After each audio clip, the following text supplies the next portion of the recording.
And you are welcome to this edition of an exclusive interview powered by NewsBand Television.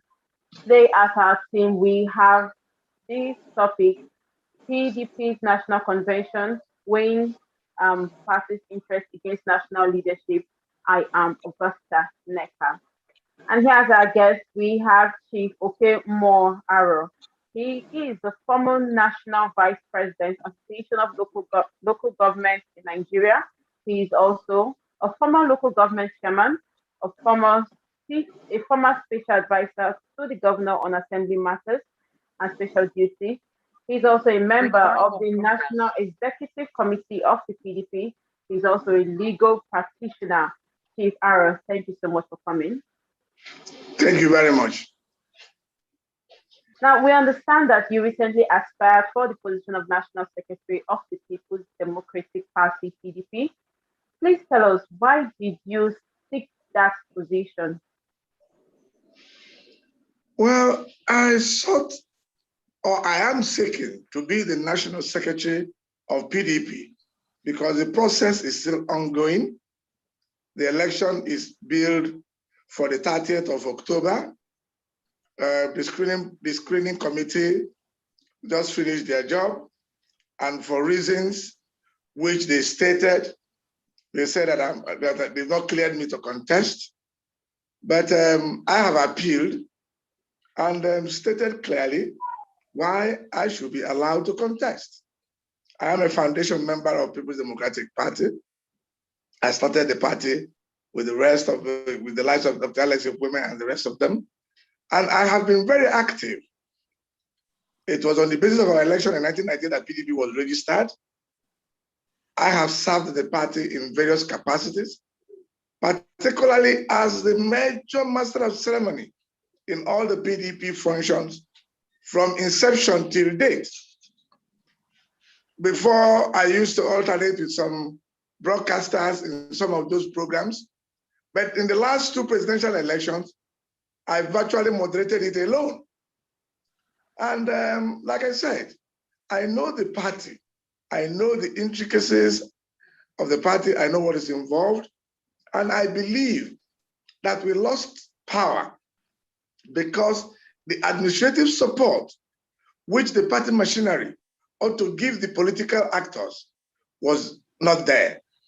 The discipline organization which the party secretariat will have provided the party in the crucial period of election was lacking. It therefore behoves on some of us who has a very deep passion for the party, who understands the party, and who are committed to the progress of the party to come forward to help to rescue it and to reshape it. Our party was on an even keel after McCarthy rescued the party from the clutches of Modu Sharif. And we conducted a beautiful convention that threw up Uche Secondus as the national chairman. But it's unfortunate that at the tail end of the Secondus administration, some interests decided that for some reasons, no matter what you look at it, Secondus is not an angel, but there's nothing wrong in allowing him to complete his tenure and leave by the 9th of November, like 9th of December. So for me, PDP is more than a political party for me. It is a platform that has given me national limelight. And I am one of those who believe that if you take from a system, you must find a way to give back. I'm a lawyer, and I have been one for more than 35 years. I'm an administrator, and I understand what I will do with the machinery of the PDP structure to make it a fighting machine. That is basically the reason why I want to be the national secretary. Okay, now in your opinion, what happened with your party that led to the disqualification of your candidacy? Well, the screening committee, in their wisdom, said that the first reason I had over the television, which was read by the chairman of the National Convention Planning Committee, Governor Amadou Fintiri, said that I took the PDP to court, and I was flabbergasted, because from the day I joined PDP, I have never, I repeat, never taken the party to court. Rather, I have been in the vanguard of the party defense. As a matter of fact, at a stage in Anambra State, when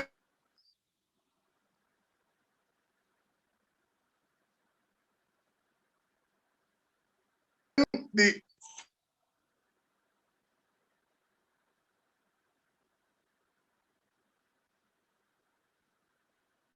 Chief Aroh.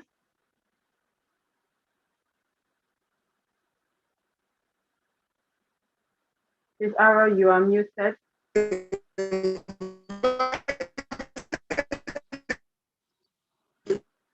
tribunal, I succeed.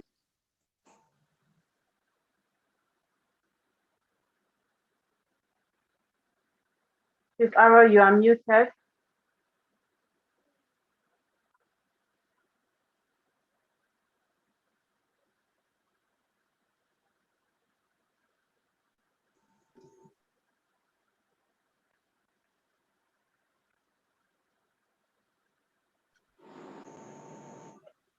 Are you hearing me? Yes, we can hear you. Yes, I said I took the APGA government up to court, and we nullified the election of here local government. They went on appeal. We won on appeal. They appealed to Court of Appeal. We defeated them at Court of Appeal. They went to Supreme Court. We defeated them there. And the party, up till this moment, did not pay me a brass farthing. As a matter of fact, on that Thursday, while they were reading the news that I was disqualified for taking the party to court, I was in Supreme Court with my learned friend, LSAJCMA, Certificate of Nigeria, to defend PDP and their candidate, Valentine Ozigbo, where we won a beautiful victory for the party at the Supreme Court. So when they found out that that allegation cannot hold water, they made a somersault and now said that the reason for my disqualification is that I am running against microzoning. Well, the PDP constitution allows zoning, but zoning is not a punitive exercise. We zone because we want an all-inclusive atmosphere for everybody. But the zoning of offices is never a situation where you can deny a party member his right to participate. The party can zone, but it is still left for the individual party member to say, I will abide by the zoning or I will not. It is not a matter of, it's not an absolute something. But in this particular instance, the party in its wisdom zoned the office of the National Secretary to the Southeast. What was expected was that the zonal caucus of the Southeast or the zonal executive will meet and then microzone the offices to the various states. And the various state caucuses will now meet and select who their candidate, their consensus candidate will be, where it is possible. But after the zoning of the offices were zoned to the Southeast, there was no meeting where the Southeast now agreed that this office will go to state A or to state B. Rather, what we had was that the secretary was zoned to Anambra State. That made myself and Honorable Saidi Madabum to go and purchase the forms. We were invited to what was called a stakeholders meeting in Enugu.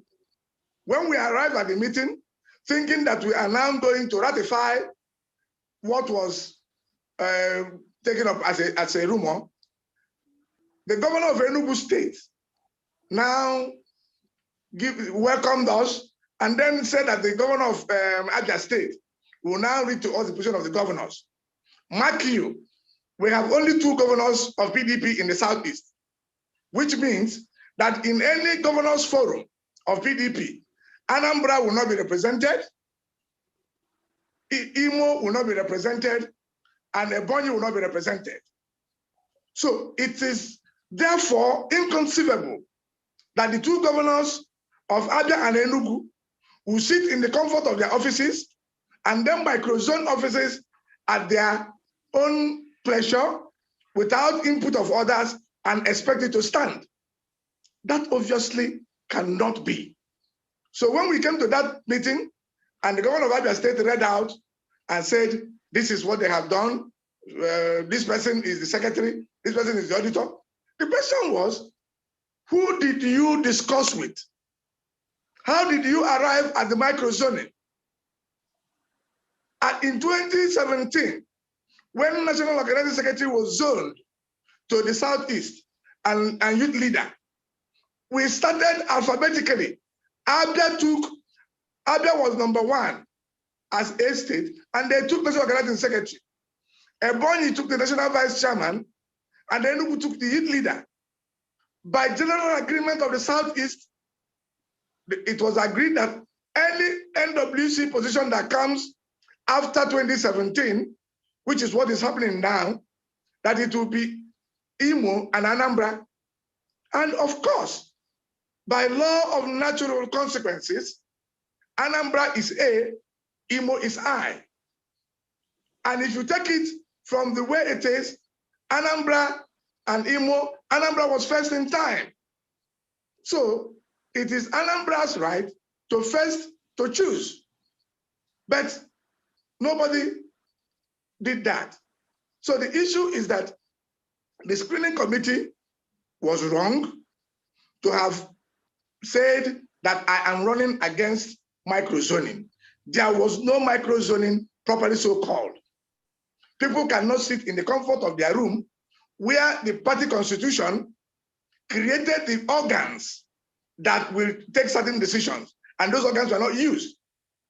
And the Supreme Court has said time and again that a political party is a body sui generis, but in conduct of its affairs, it must show true fidelity to their constitution and guidelines.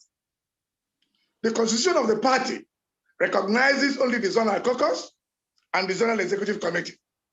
No other body can discuss or give decision or resolution with regard to offices zoned to any particular zone. A stakeholders meeting is a body unknown to the PDP constitution, and it can therefore not decide.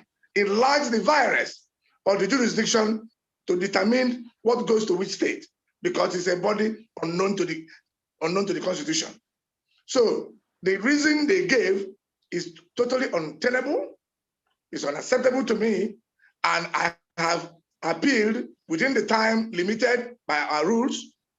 So on Tuesday, we will go before the appeal panel led by distinguished Senator Ikeakatakwuani to argue our appeal, and I am sure that on the basis of law, justice, and fairness, that my appeal will be allowed, because I believe it is a meritorious appeal. Okay, before we come to the appeal, remember that you can join us in this conversation simply by raising up your digital hand, and I'll try to accommodate as much questions and comments as possible. Now, from your explanation, will you say that the decision of the party had more to do with the party interest than with your suitability for the position you were vying for? You see, I don't want to speculate. I'm a party man. I will not, on a national platform that is not only for PDP members, begin to say this or that. If I am speaking to PDP people alone, I will leave my mouth wide open to say whatever I think I will say. But for me, my political party comes first. It is my duty to protect it. It's my duty to make sure that it is not exposed to ridicule or odium. I will defend it to the best of my ability. But be that as it may, if at the end of the day, after going through the processes laid down by our constitution, and I feel that I am being shortchanged, I will cry out to my colleagues who are lawyers, who are willing, able, and ready to address my grievances in the court. But for now, I don't want to speculate whether it is on other people's interest or not. People who want to be secretary or other offices, well, many of them probably they're eminently qualified, just like I am.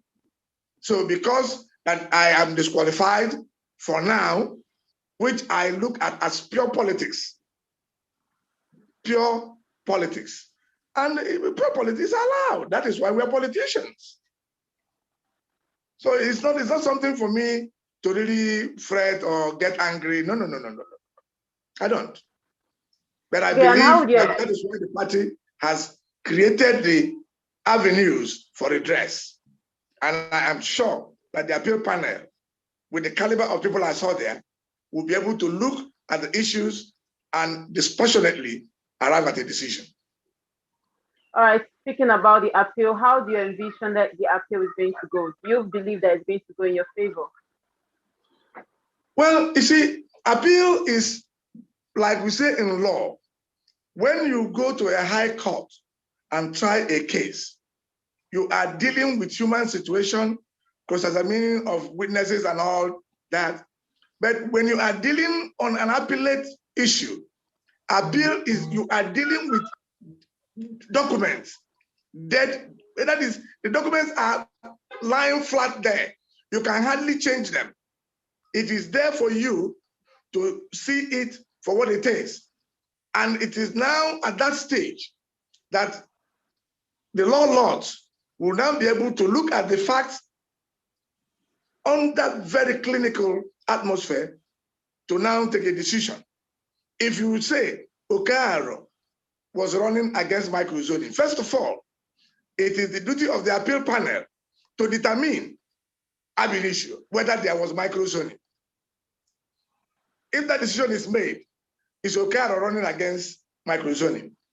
Secondly, the appeal panel will be able to determine whether the issue of zoning in itself, in its totality, is enough reason to deny me my basic right as a card-carrying member of PDP, financially up to date, and somebody who has committed the humongous sum of 3 million naira to purchase farm by whimsically saying that I am running against zoning, that because of that, you will now exclude me from the election. So I am validly nominated by 72 party men and women as demanded by the party guidelines, and I subjected myself to the screening. My papers were there. They didn't find any fault with my paper, whether it is my qualification or my tax or other things they require. They now went into an extraneous matter, which the Constitution did not empower them to do.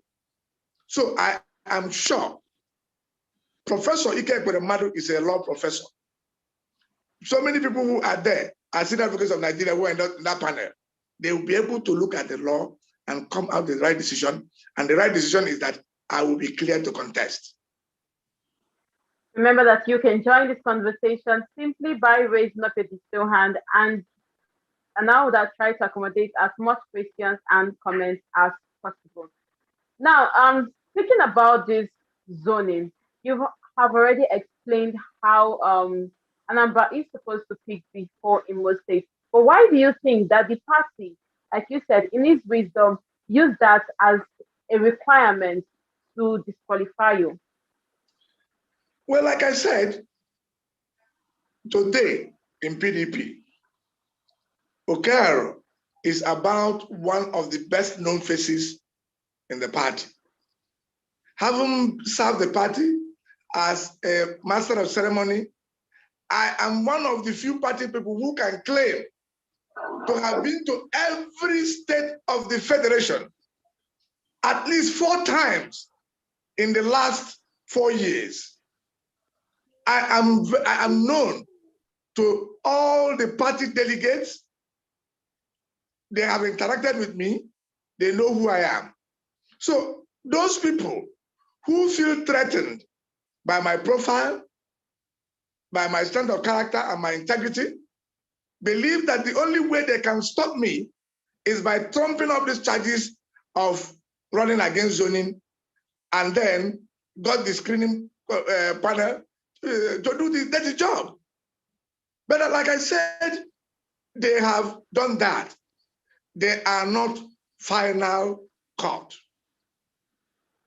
We still have the appeal panel, and that appeal panel will now examine what the screening committee has done in line with the party laws and guidelines and the party constitution, and then take a decision. So whatever is their motive is not something I want to discuss on a platform that does not include only PDP people. When we get in-house, yeah. Go ahead, please. Go ahead, please. Hello? Yes, I can hear you. Please go ahead. Yes. So I said, for me, whatever is the motive, whatever is the reasons, what they have stated on the face of the record is what we are working on. I cannot go behind their back to now say, oh, this is the reason why they did this or this is why they did that. The issue is that when we get to the appeal panel, those who disqualified me will be in the position to substantiate their reason. If they cannot substantiate it, of course the reason, the decision will fall flat on its face. So I am going to the appeal panel prepared. Okay, now considering the same party interest against national leadership, to what extent does political parties in Nigeria consider the national interest when choosing their party leaders? Well, you see, you cannot really separate a political party from its leaders. It is the leaders of the party that is really the party. So when a political party is selecting its leaders, they are selecting the people that will be able to represent them, articulate their views and manifesto to the Nigerian nation. And looking at such leaders that has the capacity, the language, the narrative to convince Nigerians that this group of leaders representing this political party, that whatever views they hold is coterminous with the overall national interest. For us in PDP, we have tried over time to select men and women of proven integrity. But like you know, no human being is perfect.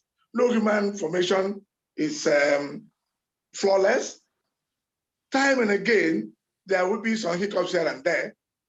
But as a political organization, we in PDP has always looked at the national interest. And what is the national interest? What is the pivotal national interest in Nigeria? Is unity, peace, and progress. That is the pivotal national interest.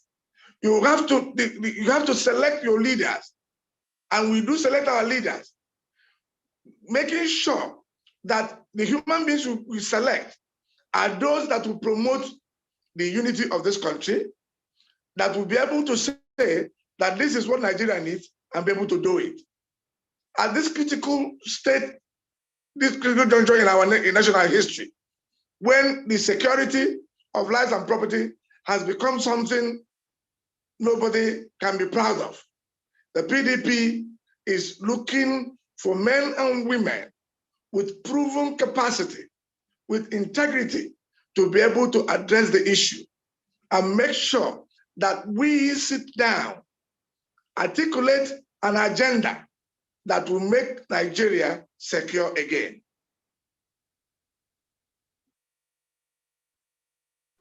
All right, now considering the political parties' leadership challenges we are seeing both in APC and the PDP, to what extent can you say that the party politics in Nigeria has developed? Well, the party politics in Nigeria, the development has really not been as phenomenal as one would have wanted. Because when you look at it, to say that party politics and party development dates back to 1944, when Right Honorable Dr. Nnamdi Azikiwe and Herbert Macaulay founded what was then known as the National Council of Nigeria and Cameroons, that later became National Council of Nigerian Citizens, NCNC. And then Obafemi Awolowo founded Action Group. Sardauna Sokoto founded the Northern People's Congress. Aminu Kanu with his NEPU, and some other parties. But before then, you have had the NDDP of the old gentleman, when I remember his name, I'll tell you, who was actually the doyen of Nigerian political development, who worked with Azikiwe and the rest of them. But you see, the cause of the military intervention, one of the first things the military normally do once they take power is to dissolve and ban all political activities. And once that is done, the political parties are destroyed. The legislative arm of the government is now uprooted. Only the executive and the judiciary is left. So you find out that for now, between 1999 and today, we've had the longest period of democratic and democratizing process.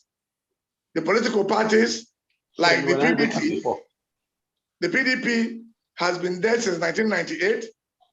The others has been metamorphosing from APC to AMPP to all this and all that. The PDP has developed what you can call institutional memory.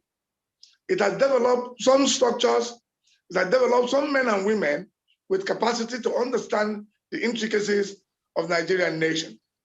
So the development, like I said, is progressing, but it is not as phenomenal as one would have wanted it.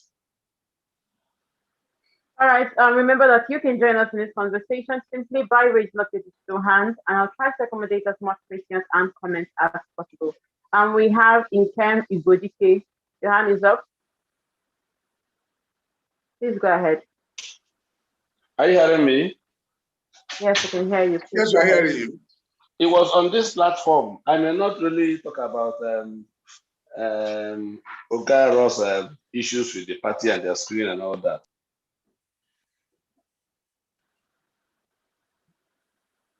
Please, what did you say? Can you say that again?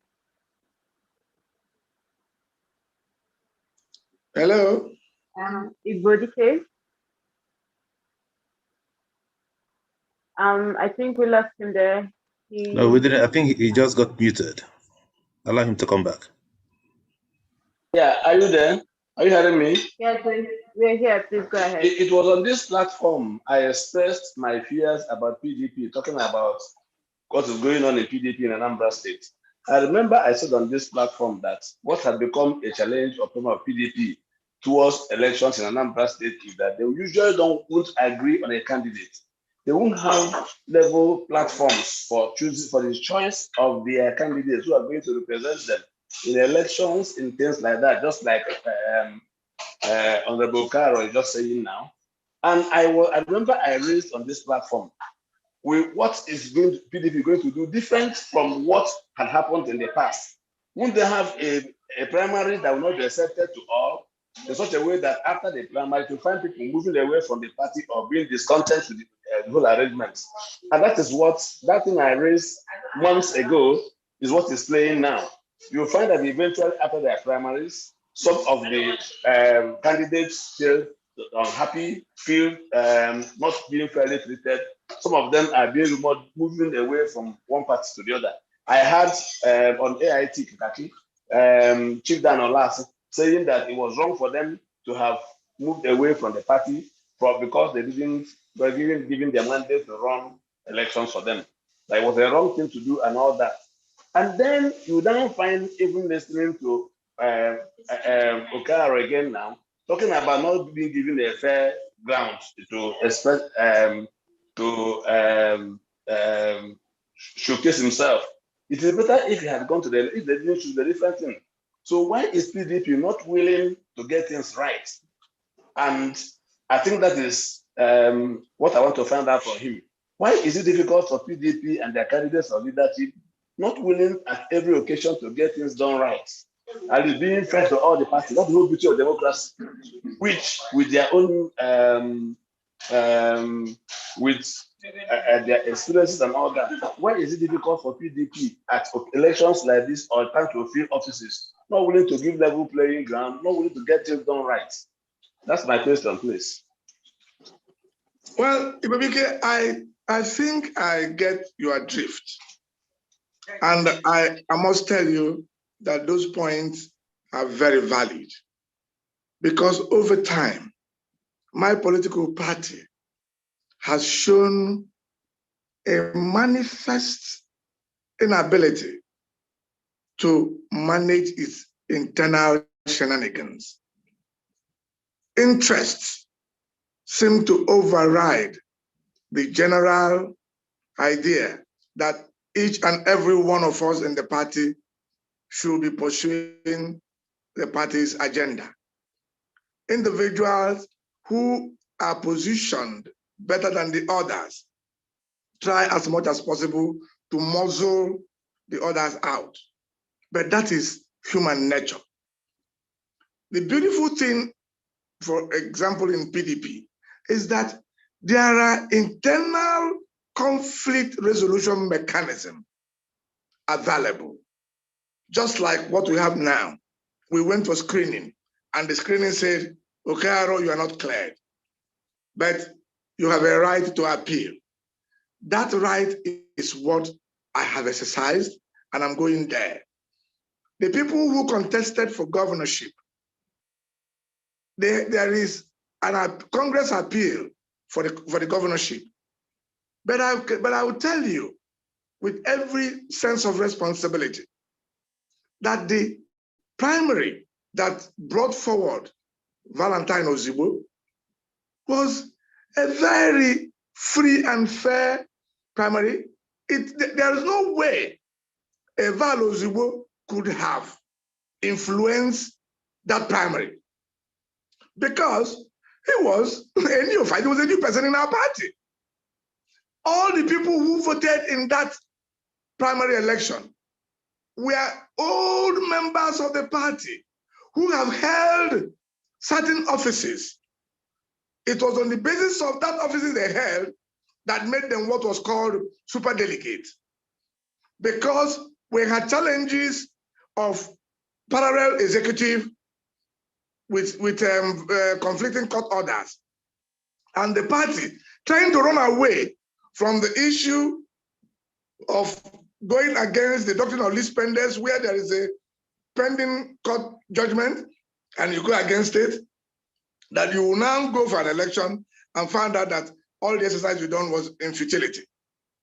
So the party, in its wisdom, dissolved the two conflicting structures in the party and now decided that only those delegates who have held offices in the party before and the current members of the National Executive Committee and the National Assembly, about 230 of us, should go and vote.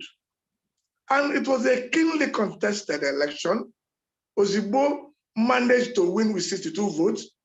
The next person, Okonjo, had 58 votes, which everybody has 44, and then others had 12, 10, 3, and so on and so forth. But you see, one thing politicians must learn is that we must have the mindset that it is a contest.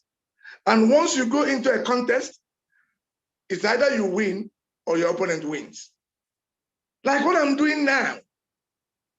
Allow me to contest. Let the delegates determine.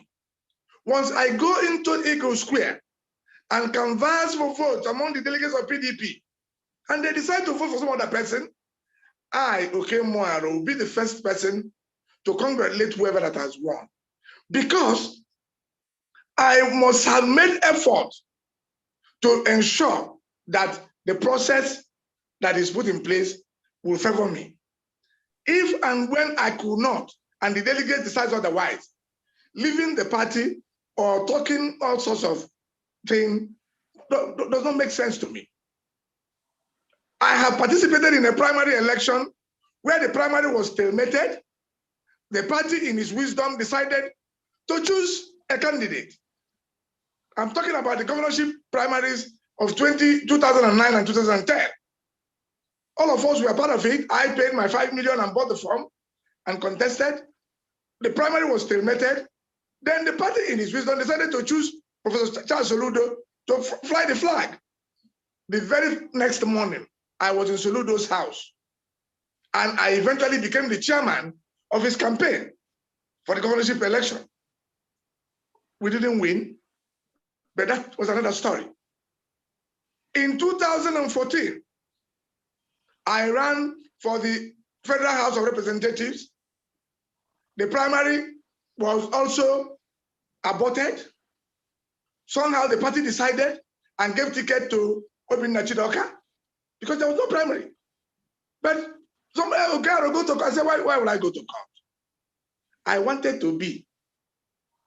Obinna wanted to be. At the end of the day, Obinna had better contacts. His brother had just become the Minister of Aviation. He was there before in the National Assembly. Therefore, he has all those people to speak for him. I had the delegates and the voters at home to vote for me, but the party decided, because of the stalemate, that the delegates will not vote. Therefore, the party must field a candidate, and those who had the wherewithal at the Wadata Plaza and all this thing decided and chose Chidoka. I would have gone to court, but I said political things really should not be given to judiciary. If you want to be a lawyer and a judge, go to school like we did and become one. If you want to be a politician, remove this thing, wear your shirt and agbada, and then go and canvass with the people. If you lose fair and square, leave it to God. So I will agree with Chivolasi that those who leave the party because they could not win an election to run the governorship election, really, they don't have it. Because if the process was rigged, if the process was unfair, then anybody can say, I won't take it. But the last PDP primary election, and the person who win it does not have the capacity. I can say it from the rooftop. Valo Zibo does not have the capacity to influence the PDP machinery. We all know where that machinery was geared towards. We know who they wanted to win, who they planned to win. But in life, you must always remember the X factor, which is God. Our people, our brothers from the north, and those who profess Muslim religion, will always tell you, Inshallah. By our own side, as Christians, we always try to preface what we do by the special grace of God. So we know that despite the effort we make as human beings, there is that supernatural power over there that takes the final decision in the affairs of men. Therefore, if you make your effort and at the end of the day, you didn't succeed, let it be that it didn't succeed. Because the Igbo man, we have a proverb that says, literal interpretation, wherever a man falls is where his God pushed him down. I hope I'm communicating. All right, thank you, sir. Now, if in the case of your appeal succeeding, and you win the elections to become the National Secretary of the People's Democratic Party, what reforms do you hope to bring to the party? The first and foremost is that a political party must be able to organize itself in a way and manner that will inspire confidence among its rank and file. So the very first reform we're going to introduce is to ensure that the workforce in the PDP secretariat are well taken care of. The structures of the party will be well defined. Some organs of the parties are moribund, some are not as effective as they ought to be. We will sit down and ensure that those organs, looking at our constitution, because PDP constitution is a complete document, very organic, which we keep reviewing every day. So working with the PDP constitution, one will be able to make sure that a disciplined workforce is organized for the party.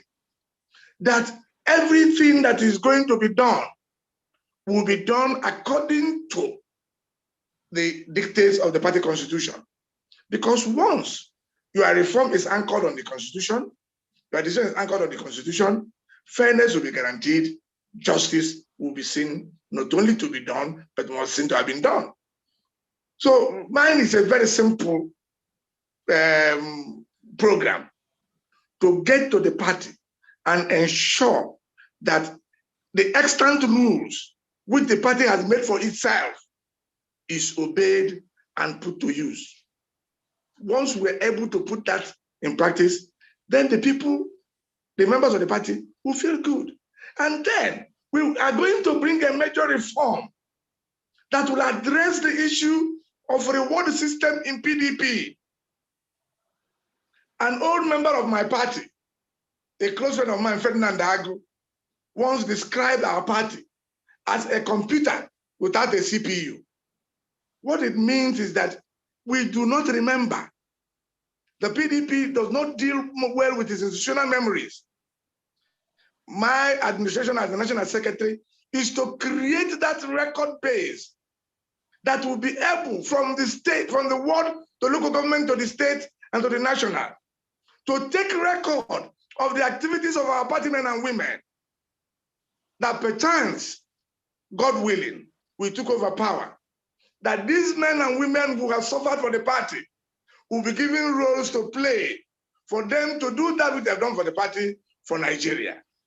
And I believe that once we do that, PDP will be in power and Nigerians will continue to vote and re-elect us irrespective of what others are saying. PDP Nigerians, like the Igbos will say, when a woman marries two husbands, he can be able to determine who is better. We've been out of power for the past 6 years. The question you ask is, are Nigerians better now than they were 6 years ago?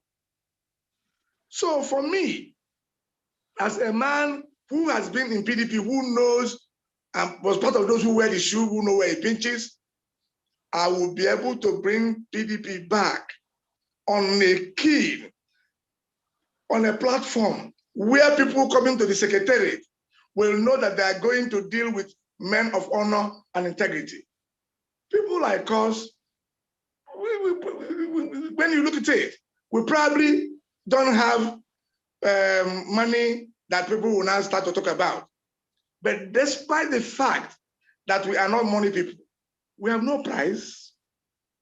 All my political life, no decision that I have taken has ever been influenced by pecuniary or monetary interest. So my mantra has always been, in anything concerning PDP, there will be no retreat and there is no surrender. And my assurance to my party men and women is that you will be evenly dealt with. When you come with your problem, you will see a man who understands your pain, who will be able to address it. And when we finish addressing it, with you also contributing, you will know that all of us will be on the same page. I am not going there to reinvent the wheel. I'm only going there to apply commonsensical views, to apply little sense and little humanity that will make everybody have a sense of belonging. To make sure that the beautiful provisions we have in our constitution comes alive for the benefit of our party men and women. That is the problem we've had over the years. The reward system of our party must be rejigged, re-evaluated, and reinvigorated. All right, sir, just before I let you go, what do you think about the proposed amendments to the Electoral Act to impose mandatory directives for all political parties to elect their candidates through direct primaries? You see, my party is known as People's Democratic Party.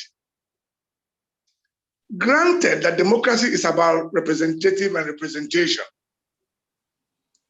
If the National Assembly, in their wisdom, decides that direct primaries should be it, those who are quarreling with it in the party structure is because it will remove the power from the cabal and the caucuses and give it back to the people.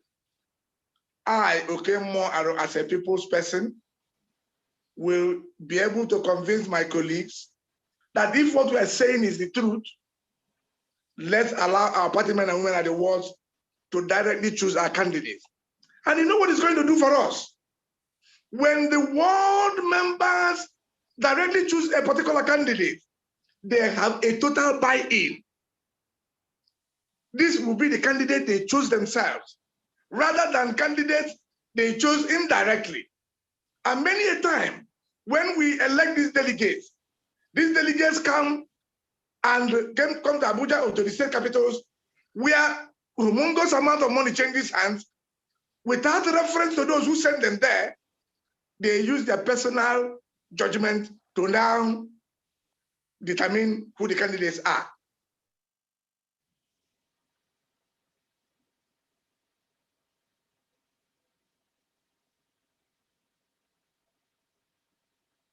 Okay, everybody in the party has the same amount of intellect and the same amount of wisdom. So there's no way, because I'm a national secretary or because I'm a National Assembly member,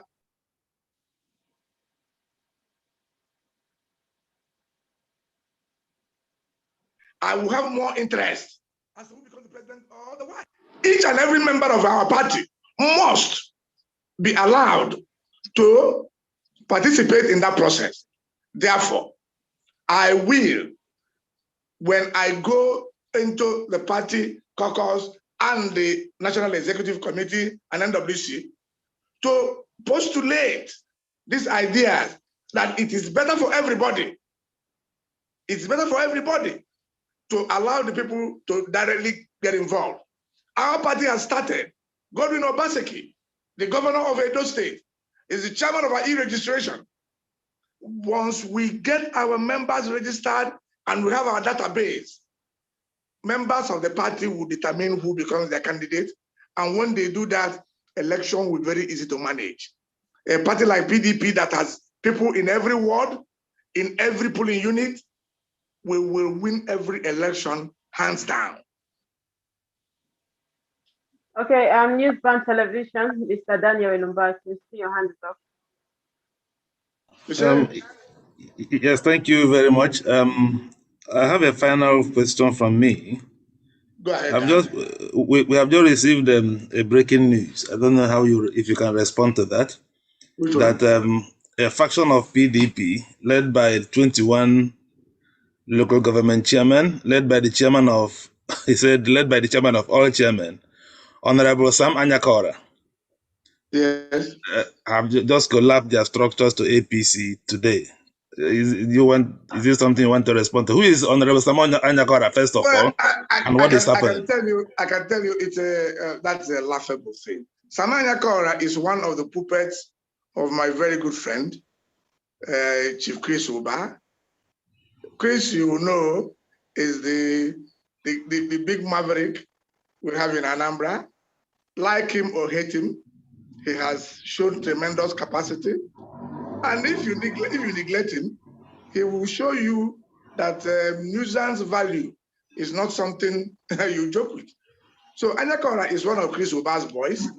He has been there. He was in court against the party executive.